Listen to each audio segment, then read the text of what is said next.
sa prestation de serment d'avocat, car en effet, un avocat doit respecter les lois, les institutions et la Constitution. Cet avocat fait preuve de collusion, puisqu'il a pour client la sœur du président Ali Bongo Ondimba, mademoiselle Unaïda Maïcha Bongo Ondimba, et il a également pour client M. Jean Ping, qui, comme chacun a pu le constater, œuvrent tous deux au dépouillement du Gabon. Il y a ensuite une convergence. L'avocat de Maître Mouté n'est autre que Maître William Bourdon, avocat lui-même de l'association Survie, laquelle association Survie a porté son soutien à Jean Ping.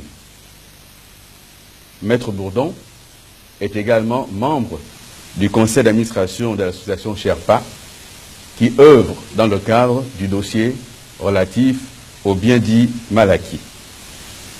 Et ce même Maître Bourdon est, de notre point de vue, de cette France-Afrique, si chère à un autre avocat, Maître Bougie, et à un écrivain, Pierre Péan, membre de réseau, la France-Afrique, réseau de déstabilisation, et il se comporte en véritable papy racketteur de cette même France-Afrique dont plus personne ne veut. Maître Mouté, par ses comportements, s'immisce et tente de se rendre complice d'une volonté de déstabilisation de notre démocratie et bafoue ainsi notre souveraineté nationale. Le vote des Gabonais, le travail de la CENAP, en lisant en conférence de presse à Paris, avant les résultats rendus publics, qu'ils ne soient officiels et connus, des procès-verbaux soi-disant de la CENAP, mais qui relèvent de grossières manipulations. Cependant, il est inacceptable que depuis Paris, un avocat français vienne porter atteinte à la sécurité du pays. Ceci constitue une violation de notre code électoral. Seule la CENAP, encore une fois, est habilitée à collecter, consolider, vérifier, valider, puis publier les données électorales par le biais du ministre de l'Intérieur. La seconde ingérence. Je vous parlais d'ingérence multiple. Hier, le ministère de la Défense nationale dénonçait l'ingérence de hackers ivoiriens commettant des violations graves de notre souveraineté numérique au travers de l'application appelée REGAB. Aujourd'hui, nous avons une preuve tangible et irréfutable mettant en cause M. Jean Ping et M. Mamadi Diané.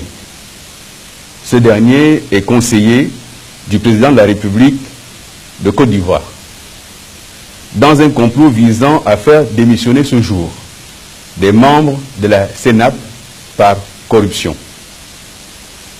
Cette tentative de déstabilisation d'un organe essentiel à l'État, en provenance d'une puissance étrangère amie, est inacceptable. Le gouvernement gabonais collabore avec les autorités ivoiriennes pour faire toute la lumière sur cette manipulation touchant le cœur de notre processus électoral. Nous sommes respectueux de notre code électoral, de nos institutions et de notre Constitution. Cette tentative de faire démissionner des membres de la Commission électorale nationale autonome et permanente ne doit pas entacher le vote des Gabonais. Par la révélation de ces faits, le Gabon et son gouvernement font part de leur inquiétude quant à la sincérité du candidat Jean Ping, qui apparaît ici comme l'objet et l'instigateur d'une déstabilisation menaçant le processus démocratique engagé, salué par les institutions internationales comme l'ONU, l'UE et l'OUA.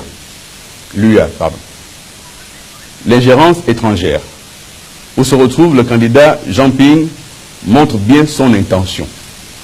Bafouer les droits élémentaires des Gabonais par tous les moyens, et il l'a dit, par tous les moyens, y compris le moyen de la corruption locale et de la corruption internationale. Par souci d'apaisement, par respect du processus électoral, par respect de la procédure judiciaire, après le rendu des résultats, nous transmettrons ces éléments remis aux autorités gabonaises, aux autorités judiciaires nationales et aux instances internationales. Merci de votre aimable attention. Je prends bien une ou deux questions, pas plus.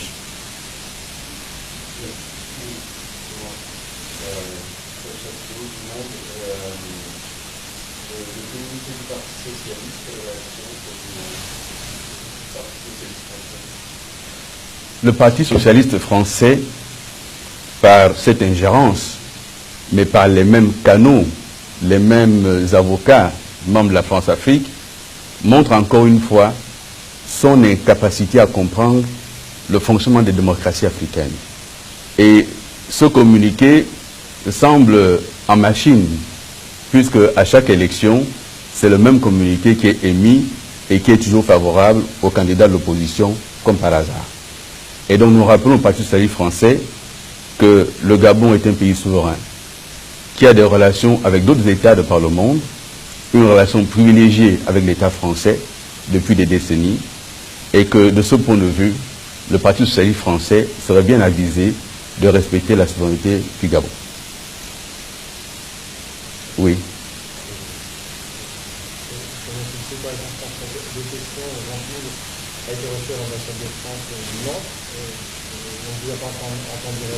Une question sur le processus électoral, les gouvernements de notre province sont tenus de publier les résultats et quels sont les résultats dans le pays? Je ne commenterai pas de résultats avant la publication par la Sénat. Je pense que cette ligne, vous la connaissez depuis le début. Merci d'avoir essayé quand même. S'agissant de votre première question, nous n'avons pas à commenter les comportements de quelqu'un qui s'autoproclame président et qui court tout de suite auprès d'une ambassade de puissance étrangère. Et quelqu'un qui plus est à mener toute sa campagne sur la haine de l'étranger, la xénophobie, ça prouve bien qu'il recherche là un adoubement qu'il n'a pas obtenu. Deux dernières questions. Oui, monsieur. L'opposition a pris le pouvoir de tenter des patrouillages sur le Haut-Ogooué. Quelle est votre réponse à ces accusations? Je viens d'y répondre. Oui, dernière question. Oui.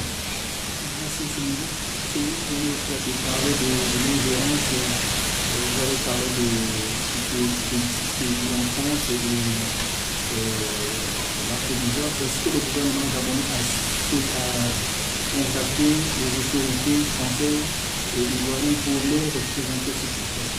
Je viens de parler de ce que les autorités gabonaises travaillent avec les autorités de Côte d'Ivoire pour en savoir plus et mettre un terme à cette ingérence inacceptable. Je rappelle quand même que la personne concernée ici est conseiller du président de Côte d'Ivoire. Et donc c'est suffisamment élevé et grave pour que cela ne reste pas sans réaction de la part du gouvernement gabonais. Le ministère de la Défense a déjà rappelé l'autre jour qu'il existe sur notre territoire des hackers dont les noms ont été déterminés et dont l'activité aujourd'hui consiste à manipuler les résultats électoraux, à investir les réseaux sociaux, à publier des résultats grotesques qui sont manipulés et donc à parasiter le système électoral gabonais.